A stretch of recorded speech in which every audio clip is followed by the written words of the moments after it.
உணர்வோடு கூடியிருக்கிற அன்பு உறவுகள், மதிப்புமிக்க ஊடகவியலாளர்கள், இதழியல் தோழர்கள்,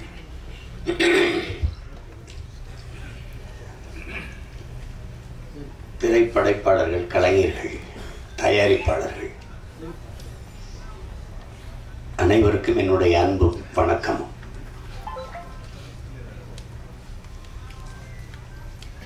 சல்லியர்கள்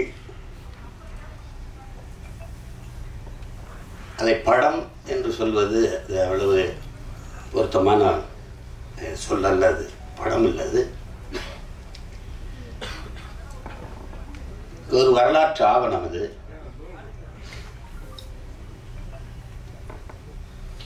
இங்கே பேசிய தம்பி கௌதமன் உட்பட எல்லாருமே குறிப்பிட்டார்கள்.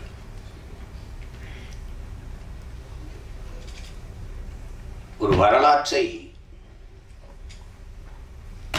மறந்துவிட்ட இனம் வாழாது. வேற இழந்த மரமும் வரலாற்றை மறந்த இனமும் வாழாது. தன்னின வரலாறு தெரியாத எந்த இனமும் எழுச்சி வர முடியாது. எங்க இனத்திற்கென்று வரலாறே கிடையாது. ஏன்னா வரலாற்றை படைப்பவனுக்கு வரலாற்றை எழுத நேரம் இருக்காது. இங்க பிரச்சனையே கல்லணை பார்த்ததுல எங்க பாட்டை ஒருத்தன் கல்லணை வெட்டி வச்சிருக்கா, சோழன் ஆண்டிருக்கான் கரிகாலன்னு தெரியுது. பெருவுடையார் கோயில் இல்லைன்னா அதுவும் இல்லை. அருண்மொழி சோழன்னு ஒருத்தன் ஆண்டான், அவனுக்கு ஒரு மகன் இருந்தான் அரசேந்திர சோழ. உலகம் புறா படையெடுத்து போய் வென்றாங்க. அப்படிலாம் வரலாற்று பதிவு எங்களுக்கு இல்லை. இப்போதைக்கு இருக்கிற எங்கள் முன்னோர்கள் தீரன் சின்னமலைக்கோ மருதுபாண்டிக்கோ பூலித்தேவனுக்கோ வேலுநாச்சியாருக்கோ அவங்களுக்கும் ஒன்றும் இல்லை. பாட்டனார் அழகுமுத்துக்கோனை பற்றி பேசலாம்னு படித்தா 30 பக்கம் இருக்குது. அதில் கடைசி 3 பக்கம் தான் அவரை பற்றி செய்கிறது. எல்லாம் தமிழரின வரலாறு நீங்கள் இப்படி பார்த்தீங்கன்னா, முன்னோர்களுடைய இதை பார்த்துட்டே வரும்போது எதிரிகளால் வீழ்த்தப்பட்டதே கிடையாது. எல்லாம் உடன் பிறந்த ரத்த துரோகங்களை தான் தோக்கடிக்கிறது. கடைசி எங்கள் தலைவர் உட்பட எல்லாமே. நீங்கள் வேலுநாச்சியாரா அங்கே ஒரு துரோகம், மருதுபாண்டியாரா அங்கே ஒரு துரோகம், தீரன் சின்னமலையா கூட இருக்கிறவனே செஞ்ச துரோகம், பண்டார வண்டியானா அவனே என் சொந்த ரத்தக்காரனே எங்களுக்கு துரோகம் பண்ணி இப்படி தோத்ததான் எங்களுடைய இந்த படிப்பினை ஏன் தேவைப்படுது அப்படின்னா, அது கற்றறிவை விட பட்டறிவு மேலானதுங்க. அதனாலதான் அது அண்ணல் அம்பேத்கர் வரலாற்றை படிக்காதவன் வரலாற்றை படைக்கவே முடியாதுங்கிறார். அது ஹோசிமின் வரலாற்றை மறந்து விட்ட இனம் சுடுகாட்டில் இறந்து கிடக்கிற பிணம்டாங்கிறார். அது ஒன்றும் பயன்படாதார். நமக்கு இலக்கிய சான்றுதான் இருக்குது. பாண்டிய நெடுஞ்சனே மதுரை ஆண்டான் அப்படின்னா அங்க ஒரு பெருமாட்டி கண்ணகி போய் கால் சிலங்கை உடைச்சு நீதியை நிலைநாட்டினான்னு இலக்கிய சான்றுதான். வரலாற்று சான்று எங்க இருக்கு? இல்லை. ஆனால் இதை தெளிந்து உணர்ந்த ஒரு ஒரு மகன் இந்த இனத்தில் இருக்கிறார்னா அது என் உயிர் தலைவன் எங்க அண்ணன் மேதகு பிரபாகரன் அவர்கள். எல்லாவற்றையும் ஆவணப்படுத்தினார். அந்த ஆவணங்கள் பாதுகாப்பா இல்லைங்கிறது வேற. அது இறுதி போரில் பாதிக்கு மேல சிதைஞ்சு அழிஞ்சு போச்சு. சில இது பாதுகாக்கப்பட்டிருக்கலாம். இப்ப நீங்க உங்களுக்கு ஒரு உதாரணம் சொல்றாங்க. அனுராதபுரத்தை அடிக்கிறார், முடிவு பண்ணிட்டார். 21 போராளிகள் போறாங்க, கரும்புலி மறவர்கள். இதுல 3 பேரு படப்பதிவு, இது இந்த போரை பதிவு செய்யறதுக்கு மட்டுமே 3 பேர் அனுப்புறாரு. உன் உடன் பயிற்சி எடுத்தவன், உடன் பிறந்தவன், இது ஒரே நோக்கத்துக்காக நிக்கிற ஒருதாய் பிள்ளைகள் அவன் ஓடி செத்துட்டா கூட அவன் போய் தூக்குறதுங்கிறதுலாம் வேலை இல்லை. அவன் சண்டை போடுறது நீ ஆவணப்படுத்தணும். அதுதான் அது. ஏன்னா கடந்த கால வரலாறு நமக்கு இல்லாதனால நிகழ்காலம் தெரியல. நிகழ்காலம் இல்லாதவனுக்கு எதிர்காலமே. கவிப்பேரரசு வைரமுத்து கூட சொல்றாரு, ஒருத்தன் நிகழ்காலத்தை குனிந்து பார்ப்பது எதிர்காலத்தில் நிமிர்ந்து நிக்கத்தான் முடியும். அப்ப அந்த பதிவு இருக்கணும்னு அவர் நினைச்சாரு. அது ஒவ்வொன்றையும் ஆவணப்படுத்தினார். அவருக்கு ஒரு பேராவல் இருக்குது. பேராவல் பெரும் விருப்பம் தான் சொல்லணும். அது என்னன்னா, சிம்லஸ் லிஸ்ட் போல, ஒரு பிரேவ் ஹார்ட் போல, ஒரு 10 கமாண்ட்மெண்ட்ஸ் போல நம்முடைய விடுதலை போராட்ட வரலாறும் ஆவணப்படுத்த படமாக வரணும், திரையில் ஒரு வந்துடணும்னு பெரிய ஆர்வப்பட்டார். அதுக்காக அவர் ஆணிவேர் எடுத்தார், தயாரித்தாங்க. அதுக்கு பயிற்சி கொடுக்கறதுக்கு எங்கள் அப்பா பாரதி ராஜா, ஐயா மகேந்திரன் போன்றவர்களை அழைச்சிட்டு போனாங்க. எங்கள் பிள்ளைகளுக்கே நீங்கள் பயிற்சி கொடுங்க, அவங்களே எடுத்துக்கிடுவாங்க. அப்படி தான் அந்த மாதிரி செஞ்சார். அதில் தான் எல்லாளன் படமும் எடுக்கப்பட்டது. ஆனால் அவருக்கு ஒரு பெருங்கனவு இருந்தது, அது கெடுவாய்ப்பாக நிறைவேறலை, அதை எடுத்து ஆவணப்படுத்தணும்ட்டு. இப்போ தம்பி கூட சொன்னார், தலைவருடைய வரலாற்றை எடுக்கணும், பதிவு பண்ணணும், எடுக்கணும், உறுதியாக எடுக்கணும். அதில் இருக்கிற பிரச்சனை என்னென்னா, நான் மேடையில் இப்படி பதாக வச்சுன்னு வச்சுருக்கேன், எங்கள் அண்ணன் பதாகைய அது நேரலையில் போட மாட்டாங்க. அதுக்காக இந்த ஓரத்தில் கொஞ்சம் வைங்க, அந்த ஓரத்தில் வைங்க, பதிவு பண்ணுறவங்களுக்கு எந்த தொந்தரவும் இல்லாமல் இருக்கட்டும்னு தள்ளி வைப்போம். வலையொலியில் எங்கள் தலைவருக்கு வாழ்த்து அந்த பிறந்த நாளில் வர்றதை அப்படியே அது புகார் அளித்து நீக்கிடுவாங்க, அப்படி தடை பண்ணிவிட்டுருவோம். சுவரட்டி ஒட்டினீங்கன்னா காவல்துறைக்கு வேலையே அதை கிழிக்கிறது தான். நான் கூட சொன்னேன், போலீஸ்லாம் என்ன பண்ணி கிழிச்சிங்கன்னா அது உங்கள் போஸ்டரை கிழிச்சோம்னு சொல்லணும்ல எதிர்காலத்தில், அதுக்கு தான் இந்த வேலையை செய்யுது. நாங்களே குறி சேர்த்த மாதிரி அங்கேயே காசு சேர்த்து ஒட்டுவோம், கிழிச்சு விட்டுருவோம். ஏன்னா அதுக்கான அரசியல் சூழல் இல்லை. அதை முதல்ல உருவாக்கணும், அதுக்கப்புறம் இதை எடுக்கணும். அதுதான் நம்ம செய்ய வேண்டியது. அது செய்ய வேண்டியது. இங்கே எப்படி இருக்குன்னா, இந்த ஆவணப்படுத்துதல் இப்போ அந்த வேலையை தான் இந்த படம் செய்யுது, இந்த சல்லியர்கள் படம் அது செய்யுது. நம்ம நபிகள் நாயகம் சொல்றாங்க பாருங்க, அநீதியை கண்டு அச்சம் கொள்ளாமல் துணிஞ்சு நிற்பவன் எவனோ அவனே உண்மையான ஜிகாத்துங்கிறாங்க. அந்த மொழியில, நபிகளின் மொழியில சேவரசரர் உலகத்துல எங்கெங்க அநியாயம் நடக்குதோ, அக்கிரமம் நடக்குதோ, அதை கண்டு உன்னால பொறுத்து கொள்ள முடியாம நீ கோவப்படுவாயானால் நீனும் என் தோழனேங்கிறார். அவர் வழியில எங்கால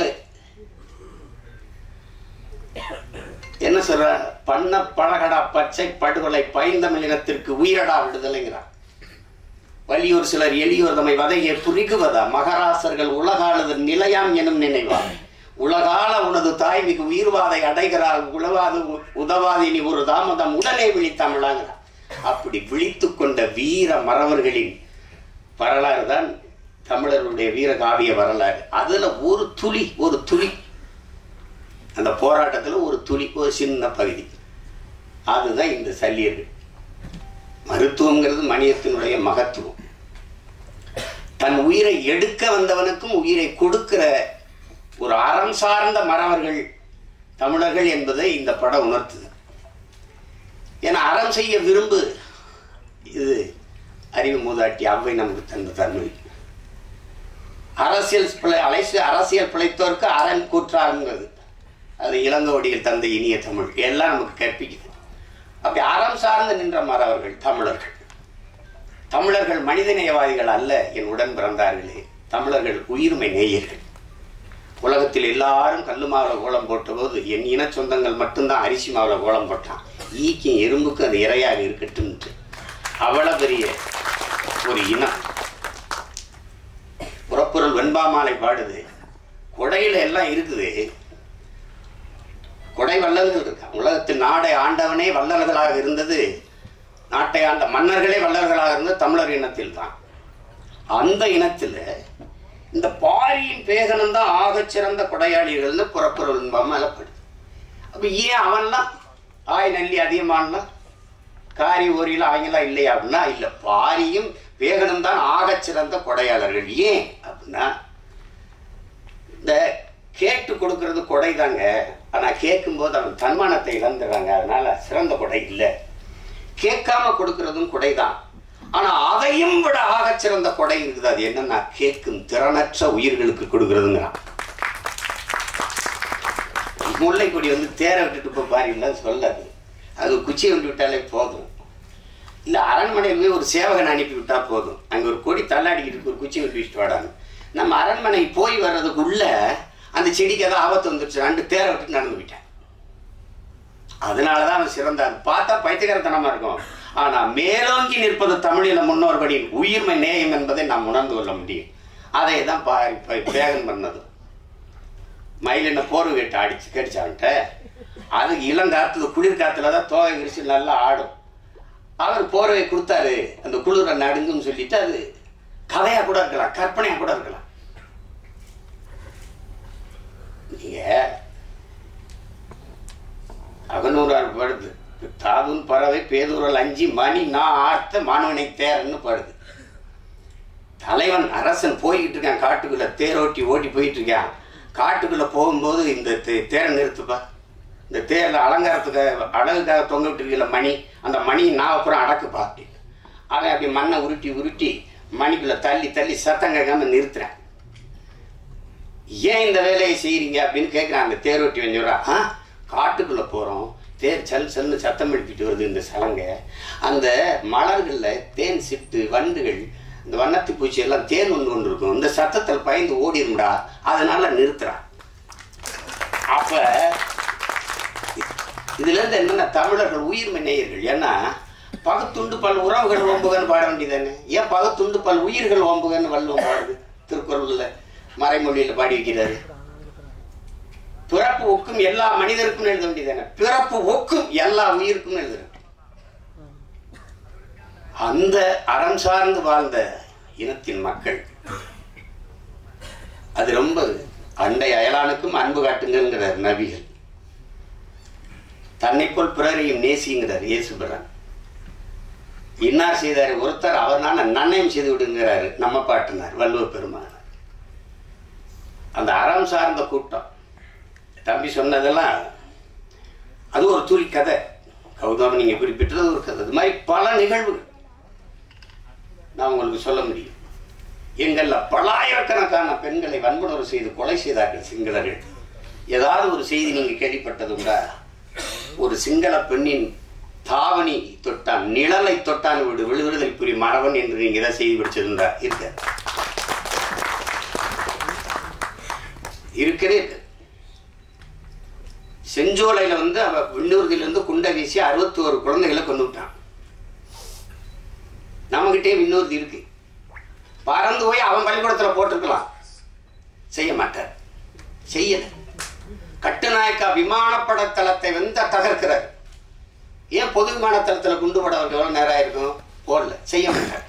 ஏன்னா அறம் சார்ந்து வாழ்ந்து நின்ற மரவன் பிரபாகரன் என்றது அவர் தெளிவா இருந்தார். என்னுடைய எதிரிகள் சிங்கள மக்கள் அல்ல, என் இனத்தை கொன்று குவிக்கிற சிங்கள ராணுவம் தான். அது தெளிவா இருந்தார். இந்த படம் வந்து பிரம்மாண்டமா எடுக்கப்பட்டிருக்கலாம்னா எடுக்கப்பட்டிருக்கலாம், ஆனா இந்த உணர்வை சிதைக்காம கடத்திட்டாங்க. அதுல பிரம்மாண்டம் தேவைப்படல, ஒன்றும் தேவைப்படல. இப்படி ஒரு படத்தை தயாரிக்கணும்னு நினைச்ச முதலா பணம் போட்ட ராவணன். அவர் இன்னொருத்தர் சொல்றாரு, அவரு நேசமணி ராஜேந்திரன், தம்பி கரிகாலன், அப்புறம் என் தம்பி கருணாசு. அது ஒரு முன்னோட்டத்தை காட்டினேன். அப்பவே சொன்னேன் நல்லா வந்திருக்கேன். கிட்டு வந்து என்னுடைய தம்பி, எங்களோட இயக்கத்தில் இருந்தவன் இருக்கிறவன் நல்ல பிள்ளை, படைப்பாளி. அவனுக்கு ஒரு ஆற்றல் இருக்கு, அது எழுத்தாற்றல் படைப்பாற்றல் எல்லாம் இருக்கு. படத்துல உரையாடல்கள் அவ்வளவு நேர்த்தியா இருக்கும். காட்சி அமைப்புகள் எதுவும் பொய் சொல்லிட முடியாது. ஏன்னா வரலாற்று வந்து இலக்கியம் பொய் பேசும், புராணங்கள் வந்து பொய் பேசும். உரிய சுதந்திரா மாதிரி திரி எரிந்தால் தீ இட்டால்னு சிலப்பதிகாரம் பாடுது. நான் போய் எங்க வாத்தியார்ட்ட கேட்டேன், வேற மதுரையா? அப்ப மதுரை எரிஞ்சு போய் புதுசாகிற மதுரை வந்துச்சா அப்படின்னு கேட்டேன். அவர் அப்படி இல்லடா இருக்கா, அப்படி இல்லடா, அவளுடைய இதை அந்த துன்பத்தை நினைச்சு மதுரை அந்த மண்ணில் வாழ்ந்த மக்கள் வயிறு எரிந்தார்கள், நெஞ்சு எரிந்தார்கள், அதுதான் அது பற்றி எரிந்தது மதுரைன்னு வருது. அப்படிதான் எழுதுறது, தீ பிடிச்சி எரிஞ்சிடலடா அப்படின்றது. அது சொல்லும், சுவைபட சொல்வதற்கு சொல்லும். ஆனா வரலாறு எப்பவும் போய் பேசாது, பேசக்கூடாது. அதனால இது காட்சி கற்பனையில செஞ்சது இல்லை. போர்க்களத்துல உங்களுக்கு தெரியாத இறுதி பொருள் எல்லாம் எங்களுக்கு மருத்துவமனையில தான் முதல்ல கொண்டு போட்டாங்க. பள்ளிக்கூடங்கள்ல தகர்த்தாங்க, ஊடகங்கள் எல்லாம் உடைச்சு ஊடகங்கள் எல்லாம் தகர்த்தாங்க. கர்ப்பிணி பெண்கள், வயது முதிர்ந்தவர்கள், பச்சிலம் குழந்தைகள் மீது குண்டு வீசக்கூடாது, அவன் அதையே குறி வச்சு செஞ்சான். ஆனால் அதில் எந்த இடத்துலையும் எங்கள் தலைவர் தடம் பிறந்து உணர்ச்சி வயப்பட்டோ கோவப்பட்டோ செஞ்சில்லார். அவன் செஞ்சான். கடைசியாக மரத்து நிழலில் ஒரு வேட்டியை கட்டிக்கிட்டு அதில் நீங்கள் நம்ம வந்து அனஸ்தீசியா மயக்க மருந்து கொடுத்து இந்த கால் காயம் பட்டுருச்சுன்னா நீக்குவோம், கட்டுப்பு கை போட்டுருச்சு, ஒன்றுமே இருக்காது. அந்த சிதைந்த காலை அதை சரி பண்ணால் அப்படி அந்த காயத்தோட அந்த வலியோடு தான். அவ்வளவு ஈகம் செஞ்சு போராடிய மக்கள் நாம். அதை வந்து மறைக்கப்படுதுன்னா எவ்வளோ கஷ்டமாக இருக்குன்னு பாருங்க. நீங்கள் ஒரே வார்த்தையில் எங்களை பிரிவினைவாதிகள், தீவிரவாதிகள், செப்பரேட்டிஸ்ட்டு, டெரரிஸ்ட்னோன்னா கட்டும் கோவம். அங்கே தான் நமக்கு இப்போ வெறுப்பும் கோபமாக வர்றது காரணம் அதான்.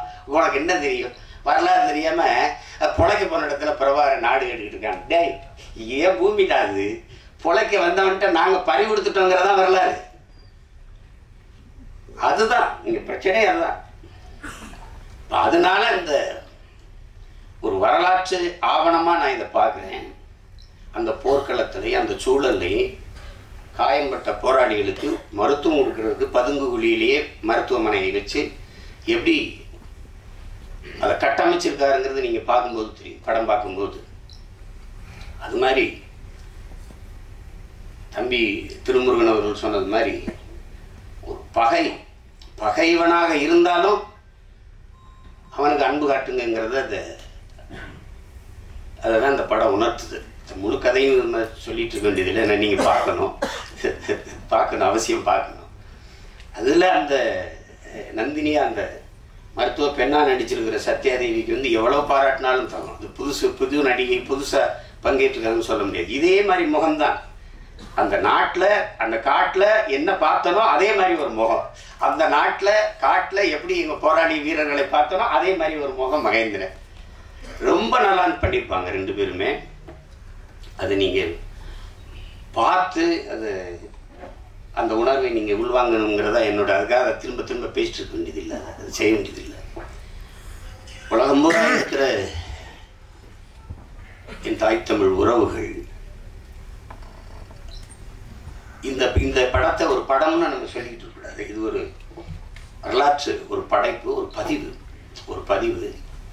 அதை நம்ம வரவேற்கணும், பார்க்கணும், நம்ம அடுத்த தலைமுறைக்கு கடத்தணும். தாய்மொழியே நம்ம மறந்துட்டோம்.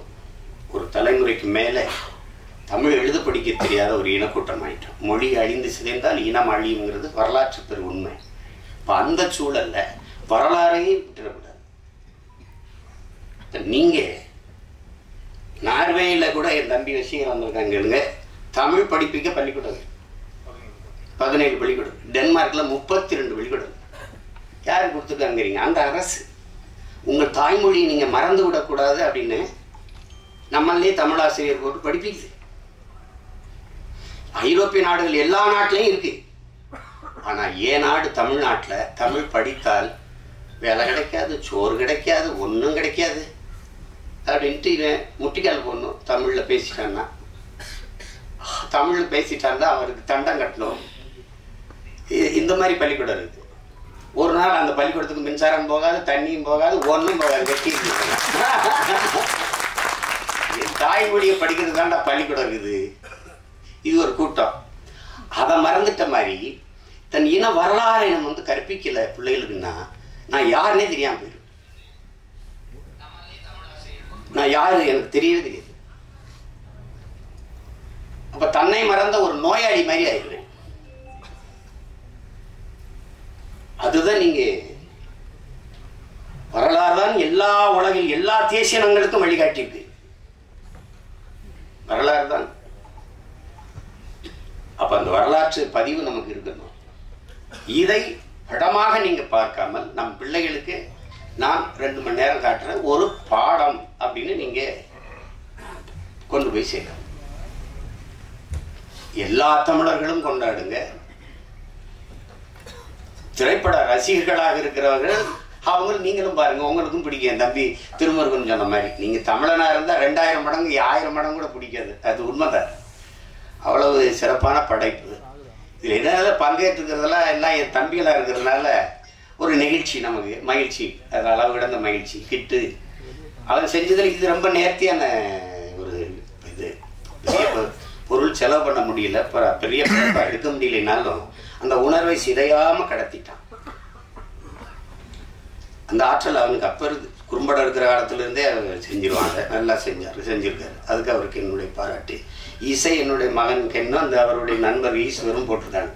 நான் எடுத்தோன்னே அதான் கேட்டேன். நான் முதல்ல அந்த இதை படிக்கல, கென்னு தானே யாரா அந்த பின்னணி இசையெல்லாம் ரொம்ப நல்லா வந்திருக்கேண்ணே, கென் தானே பண்ணியிருக்கான் அப்படின்னு. பாடல்கள்லாம் நல்லா இருக்கும். அதில் கவிப்பேரரசு எழுதுன அந்த பாட்டு இது இது இது காதல் பாட்டாக இருக்குது. அந்த மண்ணை பற்றி வருகிற பாட்டெல்லாம் ரொம்ப சிறப்பாக இருக்கும், ரொம்ப சிறப்பாக இருக்கும். அதில் கருணாசிரியுடைய அந்த பகுதி இருக்கே, இந்த படத்தின் இதயம் போல இருக்கும். ஒரு மனித உடலில் இதயம் எவ்வளோ முக்கியமோ அது மாதிரி அந்த பகுதி இருக்கும். அது சொல்றான் பாருங்க, இவங்களுக்கு முன்னாடி தலையை மட்டும் குனிஞ்சிடாதரா, அவனை செத்தாலும் பரவாயில்லடா அப்படிதான். அது எப்படிதான் சேகவராஜ் சொல்றான் பாருங்க, ஒருத்தன் காலில் விழுந்துதான் வாழ வேண்டும் என்கிற நிலை இருக்குமானா நான் எழுந்து நின்று இறந்து போவேங்கிறான். எங்கால என்ன கற்பிக்கிறாருன்னா, சரணடைந்து வாழ்வதை விட சண்டையிட்டு சாவது மேலானது. அவரு ரொம்ப நேரம்லாம் அவருக்கு பேச வளவளன்னா பேச மாட்டாரு, சுருக்கமா பேசுவாரு. அதுக்கப்புறம் சொல்லுங்க, ஏன்னா அவரு சொல்லுக்கு முன் செயல், அதான் அவர் கோட்பாடு. இந்த செய்யலாம் செத்துமடி, செய்யலைன்னா சாகடி, அவ்வளவுதான் எங்க கோட்பாடு. அதுதான் இல்லைன்னா செய்யலை என்றாலும் செத்துமடி அப்படின்னு, செத்து மடிஞ்சிட்டா. அதனால சுருக்கமா தான் சொல்லுவாரு, போராடினாலும் சாபம், போராடாவிட்டாலும் சாபம். போராடினால் ஒருவேளை வாழ்வதற்கு வாய்ப்பு இருக்கு, வாடா போராடிட்டு சாவும். அதுதான் இங்க அவருடைய கோட்பாடு, அவ்வளவுதான். அதுதான் இந்த படம் உணர்த்தும். நீங்க சுதந்திரம்ங்கிற அந்த விடுதலைங்கிற ஒற்றை வார்த்தை எப்படி இருக்கு பாருங்க. அது சொல்றாம பாருங்க, சுதந்திரம் என்ற சொல்லுக்கு அர்த்தம் தெரியாதவங்க கூட சுதந்திரம் தேவைப்படுத்துறாங்க. அது புல்லு பூண்டு பூச்சி வண்டு நாய் நரி நத்தை எல்லாத்துக்கும் சுதந்திரம் தேவைப்படுது. அப்படின்னா மான தமிழ் மக்களுக்கு தேவையில்லையா? அது மானம் வீரம் அறம் மூன்றும் உயிரென்று வாழ்ந்த இனத்தின் கூட்டம் தமிழர்கள். நாம் அடிமையா வாழ்ந்து செத்தம்னு வரலாற்றுல பதிவுறது மாதிரி ஒரு கொடுமை இருக்கா என்ன? அது அப்புறம் கதை, அது அப்புறம் பேசுறோம், அதுக்கு இது இடம் இல்லை. அதனால இங்க வந்திருக்கிற மதிப்புமிக்க ஊடக பெருமக்கள், ஊடகவியலாளர்கள், ரொம்ப பெரிய பெரிய இவங்கெல்லாம் வந்திருக்கிறீங்க, முன்னோர்கள்லாம். என்னுடைய அண்ணன் தானவர்கள், அண்ணன் தேனப்பனவர்கள்லாம் வந்து வாழ்த்தி சென்றிருக்காங்க. இதில் என்னென்னா, நீங்கள் இந்த படத்தை காட்டினாரா இல்லையான்னு தெரியல, ஒரு தடவை நீங்கள் தயவு செய்து பாருங்கள், பார்த்துட்டு அதை நல்லபடியாக கொண்டு போய் சேருங்க. இது எல்லாரும் பார்க்கணும். இப்போ நாங்கள்லாம் வந்து சில படங்களை அயோத்தி பார்த்துட்டு, கடைசி விவசாயி பார்த்துட்டு, அதெல்லாம் வந்து எவ்வளோ வேலை இருந்தாலும் அதை போய் பார்த்தது ஒரு கடமையாக, அதை எப்படியாவது எல்லாரும் பாருங்கள், ஆதரவு கொடுங்க அப்படின்னு சொல்கிறது காரணம் வந்து, இது சிலர் அதை ஒரு பொருட்படுத்தாமல் கடந்து போயிடக்கூடாது. இது இப்போ சித்தான்லாம் ஒரு படம் பார்த்தேன், பார்க்க கூப்பிட்டாங்க, நேரெல்லாம் போயிட்டுது. அன்றைக்கி தான் இது தொழிலாக்கட்சியில் பார்த்தேன், நல்லா பண்ணியிருக்கிறாங்க. அருமையான படங்கள்லாம், சின்ன சின்ன படங்கள், நல்லா ஒரு பெரிய பொருள் செலவுலாம் இல்லை. இப்போ கூட ஒரு படத்தை சொன்னாங்க, நம்ம மழை வெள்ளத்தில் சரியாக ஓடலை, நான் அதை பார்க்கிங்க ஒரு படம், அது நல்லா இருக்குன்னாங்க. அப்போ அந்த படத்தை பார்க்கணுன்னு நீங்கள், நாங்கள் வீட்டை விட்டு வெளியில் வர முடியல, 4 நாள் தண்ணிக்கு நடக்கிறோம், அப்புறம் படம் பார்க்குறது. எங்கள் படமே பெரிய படமாகி போயிடுச்சு, அதனால் அது கடினமாயிடுச்சு. அந்த மாதிரி போயிடக்கூடாது, கடந்து போயிடக்கூடாது. சண்டியர்கள்னு ஏதோ ஒரு இது என்ன இப்படி இருக்குது, இப்படி இந்த இதெல்லாம் யாருப்பா அந்த நடிகர்கள்லாம் நினச்சி நீங்கள் இதை தவிர்த்து விட்டு போயிடக்கூடாது மக்கள். அதனால் அவங்க கவனத்தை இழுத்து இதுக்கு ஆதரவு கொடுங்கன்னு சொல்ல வைக்கணும். அதுதான் இதில் முக்கியம். அது உலகம் முழுமைக்கு இருக்கிற என் தமிழ் சொந்தங்கள் வந்து எங்களுக்கு இதை உறுதியாக ஆதரித்து பெரிய அளவிற்கு கொண்டு போய் சேர்ப்பார்கள் என்று நான் நம்புகிறேன். அதுக்காக என் நம்பி வசீகரன் சொன்ன மாதிரி, இங்கே இருக்கிறவங்களாம் சொன்ன மாதிரி, நானும் அதுக்கு முழு ஒத்துழைப்பையும் கொடுத்து உதவுவேன் தான். அந்த இது வந்து போய் சேர்க்கும். எங்கள் பிள்ளைகளுக்கு தெரியும். இப்போ என் மகனுக்கு தெரியணும்ல, பெரிய பண்ணா யாரு, நான் மாவீரன் பிரபாகரன் பேரை வச்சுட்டா மட்டும் போதாதுல, அவளுக்கு தெரியணும்ல. அது என் தங்கச்சி வந்து ஆஸ்திரேலியாவிலேருந்து வந்துச்சு, அது வெள்ளைக்கார பொண்ணு, எங்கள் தம்பியை கல்யாணம் பண்ணிடுச்சு, ஈழத்து தம்பியை. அது வந்து பேசும்போது, அண்ணா பையனுக்கு என்னென்ன பேருன்னா மாவீரன் பிரபாகரன், அண்ணா இமிகிரேஷன் என்னவே விட மாட்டேங்கிறான், அவனை கிட்ட விட போறான். இமிகிரேஷன்ல சிக்கணும், அவ்வளவுதான், ஒன்றும் பண்ண முடியாது. அது மாதிரி அது தெரியணும். அப்போதான் என் பிள்ளைகளுக்கு யார் அவங்க பெரியப்பார் யாருன்னு தெரியணும், தலைவர்னா யாருன்னு தெரியணும். ஒரு இனம் யார் தலைவனே தெரியாமல் தட்டுக்கிட்டு நிற்கிது, அதான் ஒரு கொடுமை. நான் பெருமைக்கு சொல்லலை என் உடன் பிறந்தார்கள் மதிப்புமிக்க பெருமக்களே. இந்த நாட்டை 4 முறை 5 முறை ஆண்ட நிர்வாக தலைவர்களைப் போல என் தலைவனுக்கு ஒரு 5 ஆண்டு நிர்வாகம் செய்கிற காலம் மட்டும் இருந்திருந்தால் உலகத்தின் தலை சிறந்த வல்லாதிக்க நாடாக எங்கள் தமிழீழ நாட்டை கொண்டு வச்சிருப்பார். சிங்கப்பூர்லாம் சிங்கப்பூரை தாண்டி கொண்டு போயிருப்பார். கடைசி வரை ஒரு கெடு வாய்ப்பு போர்க்களத்தில் நிற்கிற போராளி தலைவனாக இருக்க வேண்டியதாக ஆயிடுச்சு. விடுதலை அடைந்து ஒரு 5-10 ஆண்டு இருந்திருந்ததுன்னு வச்சுக்கிறோங்க, அவ்வளவுதான். எங்கேயும் கொண்டு போய் சேர்த்து விடுறது. அவ்வளவு கனவு வச்சிருந்தாரு. 200 ஆண்டுகள் கழித்து என் இனம் எப்படி வாழணுங்கிற ஒரு பெருங்கனவு. ஆல்பர்ட் ஐன்ஸ்டீன் சொல்றான்ல, உலகத்தில் யாராலும் சுமக்க முடியாத பெருங்கனவை நீ சுமந்து நின்றுடா, அதான் உலகத்தில் எல்லாத்தையும் விட பெரியதுன்றான். அப்படி ஒரு பெருங்கனவை வச்சிருந்தார், தன் இனத்தின் விடுதலைங்கிற ஒரு பெரிய கனவு. அது நிறைவேறல. அவர் பிள்ளைகள் நாங்களாவது அதை நிறைவேற்றணும், அதுக்கு தான் அரும்பாடு ஆட்டி கொண்டிருக்கிறோம். அதில் அவரவர் பங்குக்கு. என் தம்பி கருணாஸ் சொல்கிறான்ல, கென்னுக்கு நான் இதை தான் விட்டு போகிறேன், இந்த படத்தை தயாரித்து வைக்கிறது. அது மாதிரி நான் அவனுக்கு பெரிய பாடே அந்த இதில் நான் அவனை பாராட்டலடா, அதான் நான் உனக்கு தர சொத்து அப்படின்னு சொல்ல வேண்டியதுதான். அதில் என் தம்பி கிட்டு எவ்வளோ பாராட்டினாலும் தருவோம். அது நேர்த்தியாக செஞ்சுருக்கான். சிலது எப்படி செய்யறதுன்னு தெரியாது, அதை தொடக்கூடாது, ரொம்ப உணர்வுபூர்வமானது. அதை போய் தொட்டால் அது தேவையில்லாத அது வரும். நீங்கள் 1000 நாய் இருந்தாலும் ஒரு கல் எடுத்துருந்தீங்கன்னா ஓடும். நான் உருவத்தில் சின்னதாக இருக்கிற தேங்கு வீட்டில் ஒரு கல் எடுத்துருந்தீங்க, நீங்கள் தான் ஓடுவீங்க. அது நீங்கள் 1000 பேராக இருந்தாலும் ஓடுவீங்க. அது மாதிரி இது ரொம்ப உணர்வுபூர்வமானது. அதை தொடும்போது கவனமாக தொடும், இல்லைன்னா சிக்கலாயிடும். அது தேவையில்லாத ஒன்று. அதனால தான் அதை தொடாதீங்க, தொட்டால் கவனமாக செய்யுங்க, எல்லாம் தெரிஞ்சுக்கிட்டு செய்யுங்க அப்படின்னு நம்ம சொல்கிறதுக்காக. அதில் கவனமாக அந்த விடுதலை போராட்ட வீரர்களை பெருமைப்படுத்துகிற மாதிரி, எங்களுடைய மருத்துவ பிள்ளைகளை பெருமைப்படுத்துகிற மாதிரி இந்த பதிவை என்னுடைய தம்பிகள் கருணாசு கிட்டும் செஞ்சுட்டாங்கன்றதுல எனக்கு பெருமை. ஒளிப்பதிவாளர் சிவி சதாசிவா, அந்த கலை இயக்குனர் முஜிபுர் ரஹ்மான் எல்லாருமே நல்லா பண்ணியிருக்காங்க. அப்புறம் அந்த சண்டையெல்லாம் வடிவமைச்சது யாரான்னு கேட்டேன். அவர் பேர் பிரபாகரன்னா. அப்போ நல்லா தானே வடிவமைப்பு அது இருக்கும். அதனால தான் அது சொல்கிறேன். வீரராஜ் பத்தாக்குறைக்கு எல்லாமே சிறப்பாக அமைந்திருக்கு. நீங்கள் பார்த்துட்டு நீங்கள் பேராதரவு கொடுங்க. உலகம் முழுமைக்கும் வாழுகிற என் அன்பு தமிழ் சொந்தங்கள், தாயகத்திலே வாழுகிற தமிழ் உறவுகள் எல்லாரும் இதற்கு முடிந்தவரை இந்த படத்தை பார்த்து உங்களுடைய ஆதரவையும் அன்பையும் அதுக்கு காட்டுங்கள். மற்றபடி படம் வென்ற பிறகு மறுபடியும் ஒரு விழா வச்சு நம்ம மறுபடியும் சந்திப்போம். என்னடா தம்பி, உங்கள் அனைவருக்கும் என்னுடைய அன்பும் வணக்கமும் நன்றி.